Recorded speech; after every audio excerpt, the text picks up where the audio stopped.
accomplishment to this point, but they have a chance to get to the Big East tournament and be a spoiler, especially if they can get Jaden Epps back healthy. If he can get 8 to 10 points for them off the bench, because that's the area where they've struggled all year long. The bench production has been slight as Dalen Swain continues his white. He's got to step over into the lane and make them make that extra pass over the top. So he on the Xavier offense. Good move. Peavy, great behind the back. Everything but the finish. Tapped out. Fielder keeps it alive. And Swain with hands on it. But Peavy steps in on the scramble and rattles in the three. Early, we know he can shoot the three ball, but I like it when he's putting it on the deck, using those wide shoulders to be able. It's been held below 10 in every single game. And Mack guarded by Hunter. Speed advantage for Mack. Hunter stays with him, forces him to give it up. Right back to Mack. Extra pass for Peavy. Ooh, got his second three of the night. He didn't put in late in that game. Yeah, and Georgetown's got to continue to try to get it to Sorber on the move.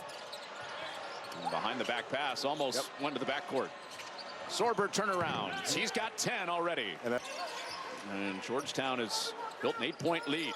And Zach Fremantle, 32 and white's got to get going on the offensive end for Xavier. Fremantle does right here. And it turned against Villanova. From that point on, they've been a top 20 defense in the country. Nice. Swain ball fake off the window. And Fonz, there are some NBA scouts here to see him tonight. Yes. And they'll get a good look at him because he never comes off the floor. Yeah, he does not. Conwell shot fake into a runner. At least every other time down the floor. And Sorber with 11 points. Him and Peavy both with double digits for Georgetown. Conwell to his right hand, the offhand with the Georgetown has not scored. 2-second differential game and shot clock. Sorber off on the three. One last chance for Xavier. 2 on the clock. Up ahead, Maddox doesn't get it off. And Black had 26 points the last time these two teams played. They've got to get number 2 going in this game. And another third scoring option. Jaden Epps not available tonight for Georgetown as Sorber starts. You wanted to see Mack get going. Can't connect on that mid-range. A lob for Fremantle, who throws it down.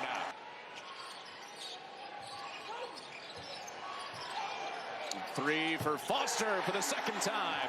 He connects. Swain with Sorber stepping over. Pivoted around the shot blocker. Lucky on that one because Ryan Conwell don't miss too. He doesn't miss too many of those. Poke free by Fremantle. Here comes Swain. Look out! Them here because now all of a sudden it's Xavier. Oh, get Wayne throwing that one down. Maddox looking for space. He had Peavy switch off onto him. And Conwell has it stripped by Mack. Peavy playing into the body and soaring for a jam. Whether they should go with him or go with the guard, and that'll open up some opportunities. He gets a look late in the clock off the baseline. Ball screen, handoffs, exchanges with Sorber involved have been really good for the Hoyas. He's stationary on the block. Mack gets backed up by Peavy. Tough left-handed finish for Georgetown. The wars are the 4-minute segments between timeouts. Micah Peavy's having himself a night. 14 points in this game so far. Fremantle replies. Well, we talked about earlier. He averages 16 points a game. He has 11. With about 10 to go. Mack lost it clean. Out for a Williams three. There. This is where Xavier is so good. Fremantle runs and heads to the foul line. When you're playing against Xavier, you got to sprint back, got to get back early and build a wall. I wonder if Sean Miller was still asking about that call on McKnight. He should, because it was a foul. Let's see. We had the women down there in the right-hand corner of our screen. Let's see if USC and G points in the second half alone against Xavier the first time. The lefty, Harvard transfer. And Malik Mack for Georgetown. No argument here. No argument here. Swain on the cross. And got it, plus the foul. Peavy, who, again, is the best perimeter defender in the... Reach straight up. Work. Furman transfer, second team All-SoCon last year. Brought in to provide a little backcourt and wing support. He'll be more of a 10-point-a-night guy. Right now, averaging around 7 or 8 a game. As we approach the 8-minute mark in a game Xavier and Georgetown would really like to have, and a response for Peavy with the and one. Yeah, what in the second half. And finishes a three-point play. He's got to go to work here. He's got a mismatch. Major size on Mac. Short, followed it, and put it home.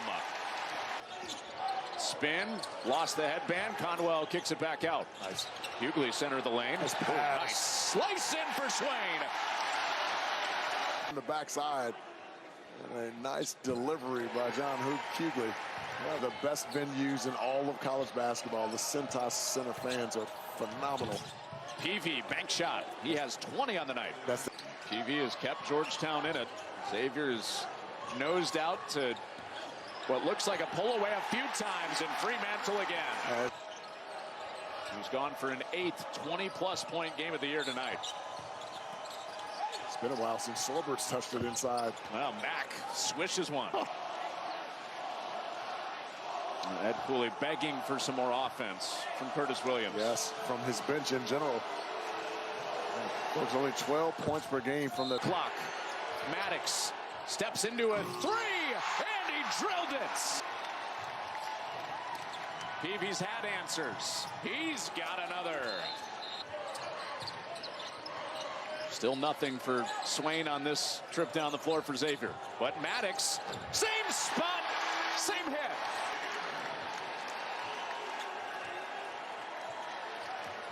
Maddox looking like the guy he was against UConn as Peavy.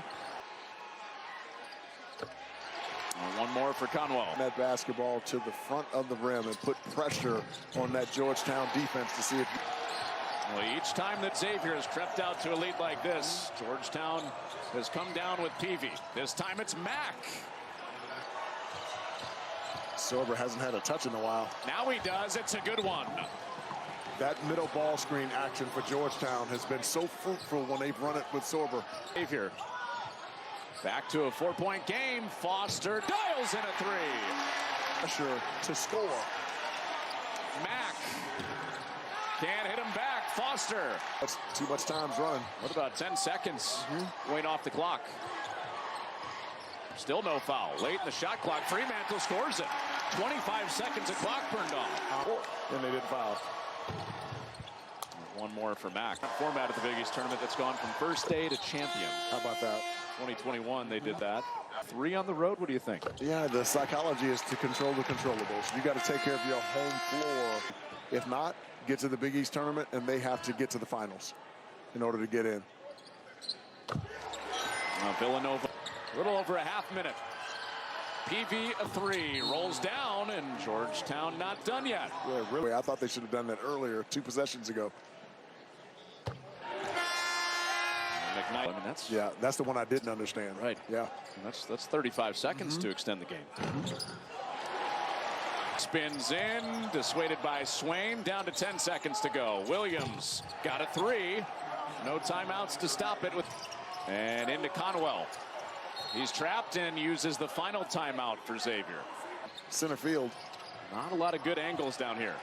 Swain finds Fremantle off his hands. Williams steps into a three, in and out.